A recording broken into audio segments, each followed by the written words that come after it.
Thank you for listening to the Plain State Podcast, a production of the Department of English at the University of Nebraska-Lincoln. In this episode, two PhD graduates, Susan Martens and Marianne Kunkel, continue their discussion about their time at UNL and their experience as faculty at Missouri Western State University. Hello, I am Marianne Kunkel.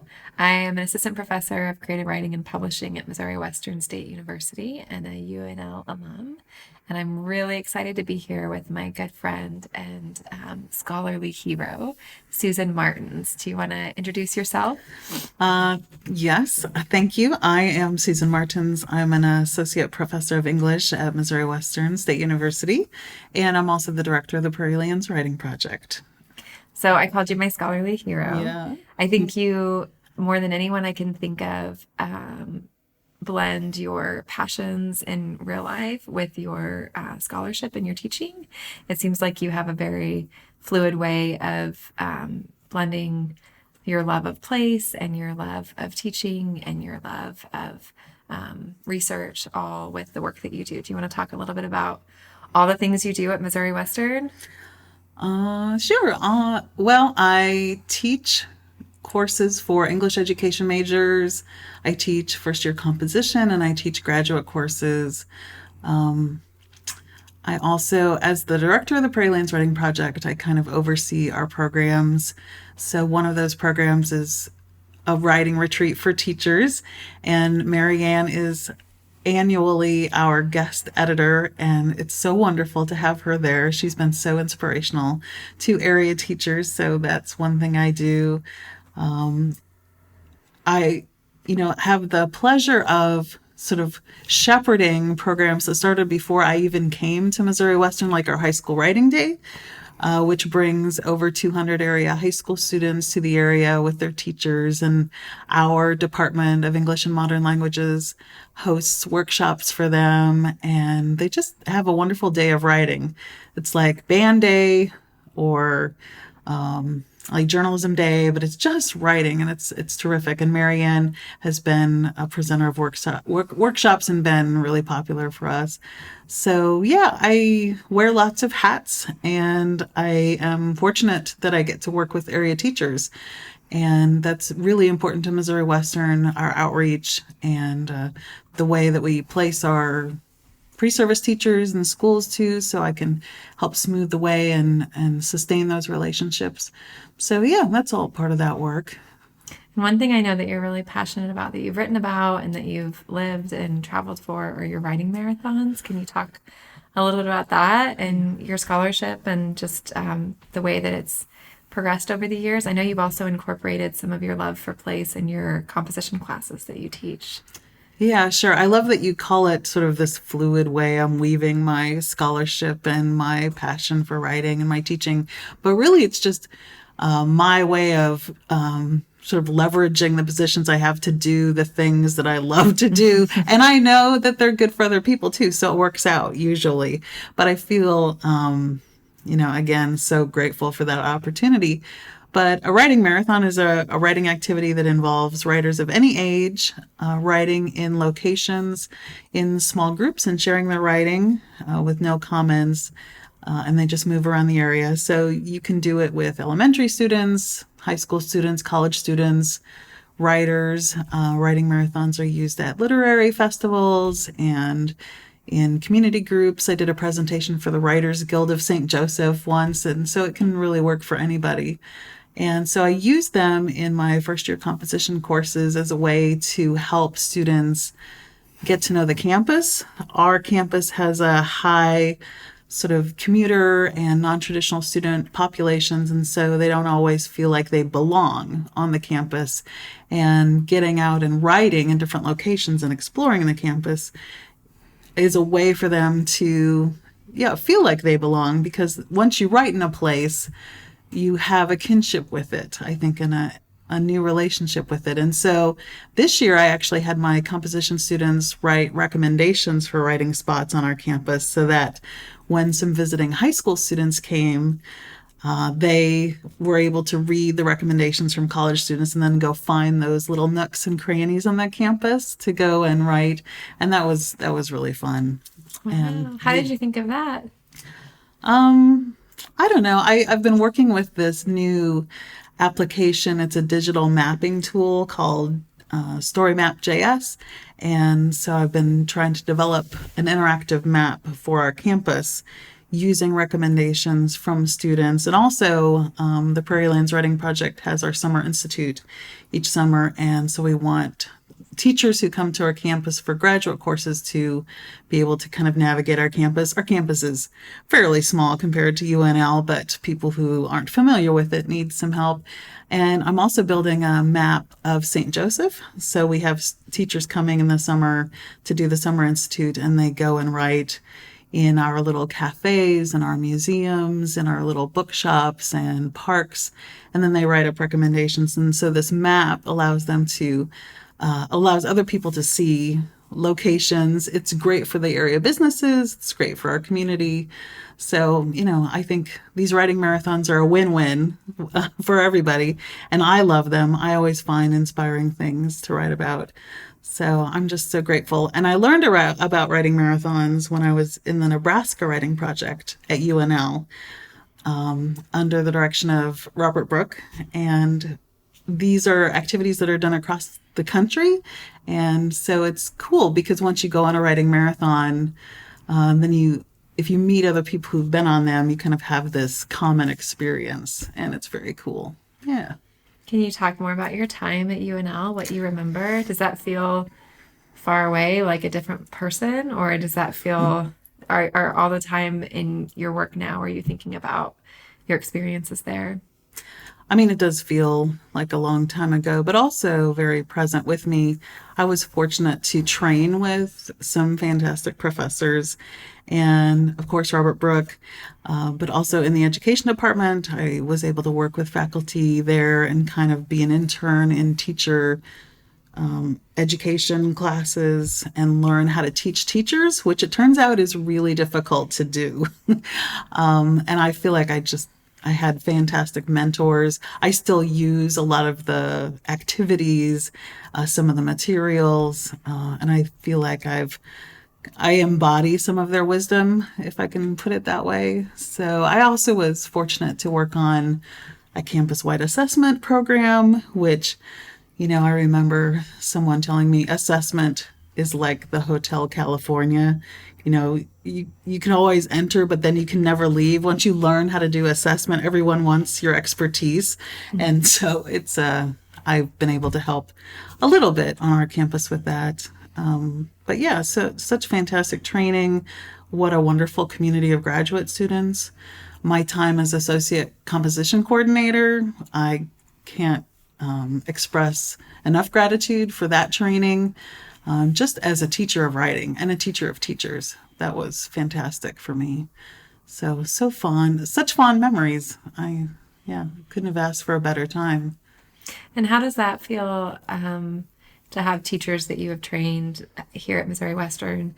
I know you keep up with them through the years, and there have been some that have come back and been involved in High School Writing Day and I'm thinking of Terrence Sanders and others, but people you've interacted with or taught, I imagine that relationship is, I imagine you have more people kind of staying in touch with you than the typical professor. Well, I don't know about that, but I do feel it's great to be able to sort of use my position to put people in touch with, other networks, professional networks, or techniques like the writing marathon. And to have students in my methods courses then go on to be teachers themselves, and then they bring their students, and then maybe they become graduate students, and we can recreate sort of a national writing project kind of ethic in the class where it's teachers teaching teachers, and we all know in order to be good writers, we have to be writers ourselves. And so I feel like I can help people, connect to those core values and to those networks in a really effective way. It's very rewarding. I mean, I say teaching teachers is very difficult, and it is, but it's incredibly rewarding because, the exponential effect of whatever you can help them learn how to do better, then they pass on to their students, and, eventually maybe they can pass it on. So it's a great position to be in. It really is. Yeah. What about your own scholarship at this point? What's making you curious? Well, I have I have all these surveys that I conducted about a year ago that I need to analyze and write about, and it was a survey of people who facilitated writing marathons across the country, and so I'm hoping to get that written up and published soon.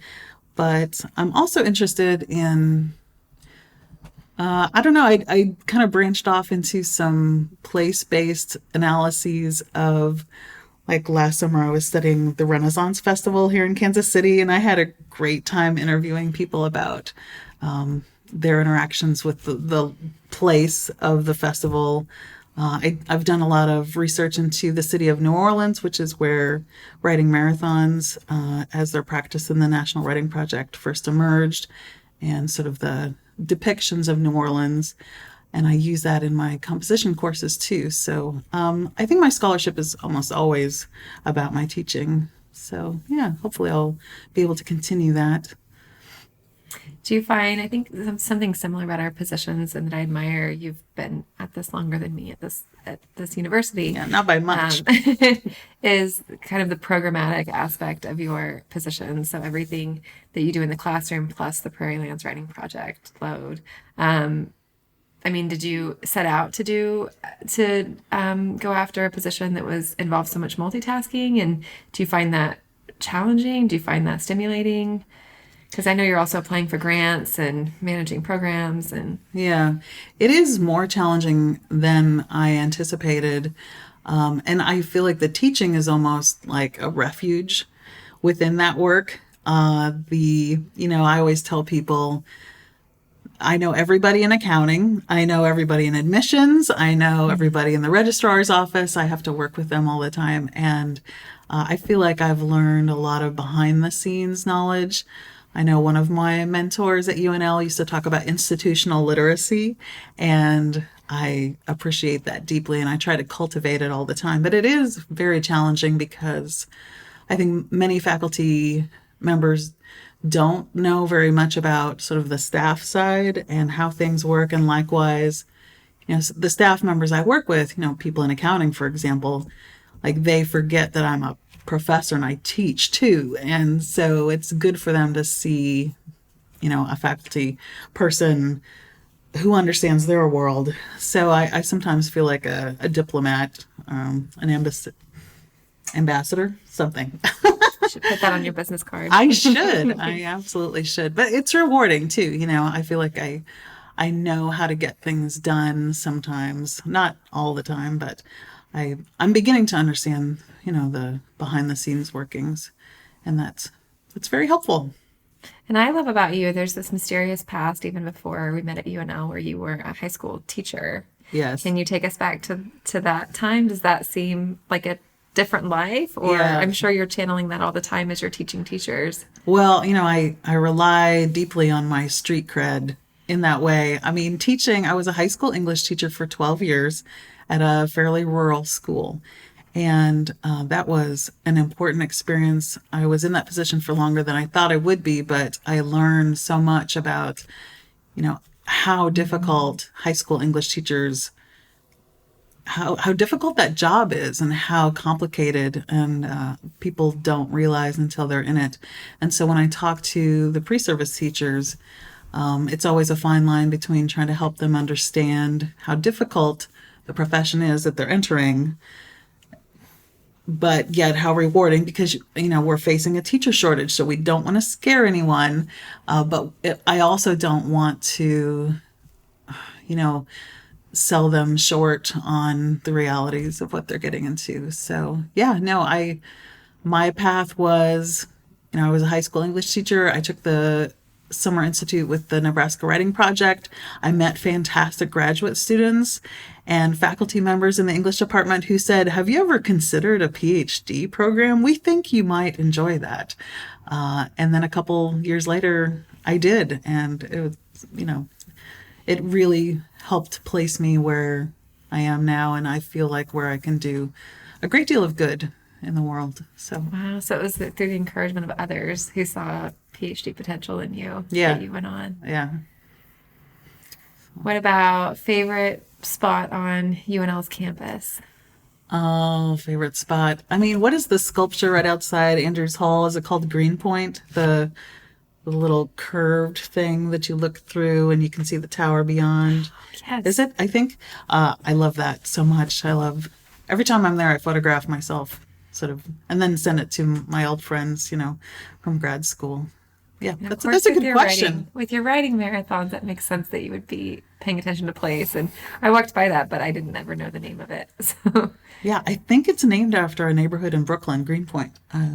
We can look that up, I guess. anything else you want to share about the professor life, or how is the tenure experience? Tenure experience it's great to have it. It's a difficult, it feels like such a medieval process. When I went through it, we were still doing binders. So I don't know, I might be one of the last in the generation of faculty still putting together tenure binders, but it's grueling. It's good to be on the other side now. And I don't know, feel a little more free to start working on other projects. I think it's very time consuming. So yeah. Congratulations. Thank you. Yes. Such an It achievement. feels very good. Yeah. So speaking of teaching, thinking about the life of the teacher now, I know there have been lots of changes. What do you see as kind of the current challenges and opportunities of a teacher? Yes. It is a difficult time to be a teacher. There's no doubt about it. Just in our community, we've seen class sizes increase, alternative schooling programs cut. It's very difficult. And I worry more and more about, the new teachers that we're certifying, and, I want them to succeed. And it's thrilling to be in contact with them and to hear them succeeding even through the struggles. I mean, the first year of teaching, and mine too, back in the day, it is difficult. It's hard to convey to people what it's like to be in front of 25 adolescents 7 times a day. Like, it's just impossible. And that's just the teaching part. That's not the lesson planning, the paper grading, all of that. But it remains an incredibly rewarding profession, and students generally want to learn. They want to do well. They have lots of hindrances, but teachers who are well trained and committed can make such a difference in their lives. Honestly, it's and like high school writing day is our best day to see the glimpse into the lives of those teachers and students. And I will never forget, I think it was the first high school writing day I went to, and the students come and they go to sessions and they write throughout the day. And then at the end, there's this open mic, and the students line up to read their work from the day. And the line starts out pretty long, and it just keeps growing and growing over the course of the 2 hours. And eventually, we have to just cut them off and send them home and apologize. But there was one moment during that first open mic where I saw a young writer get up on the mic, and she started reading, and it was fairly personal. And she got choked up and she stopped, and it was just silent. And there's 200 high school students in this auditorium. And they just waited for her, and she couldn't speak. And then all of a sudden in the crowd, these high school students started calling out supportive comments. So one said, "Don't worry." And then another would say, "You got this." And then finally somebody said, "I like your skirt." And then everybody laughed and started clapping, and then she could continue. And I tell you, it was magic. And great teachers who are committed and who know about professional networks and opportunities like that, just that experience that day. I mean, it was great for that student. It was great for all of the students who witnessed it and were part of it and created that community of writers together. And that's what teachers can do. So, providing teachers with a path to be that teacher, to let those students come to those events, that's what I'm so glad to be able to do. That's beautiful. Thank you so much. I love talking with you, and I look forward to our next conversation. Me too. Thank you so much.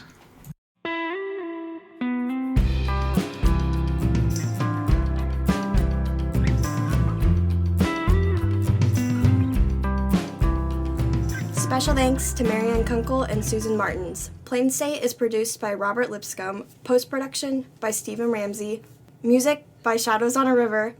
My name is Lauren Yapel. On behalf of the Department of English at the University of Nebraska-Lincoln, thank you for listening to the Plain State Podcast. Tagline forthcoming.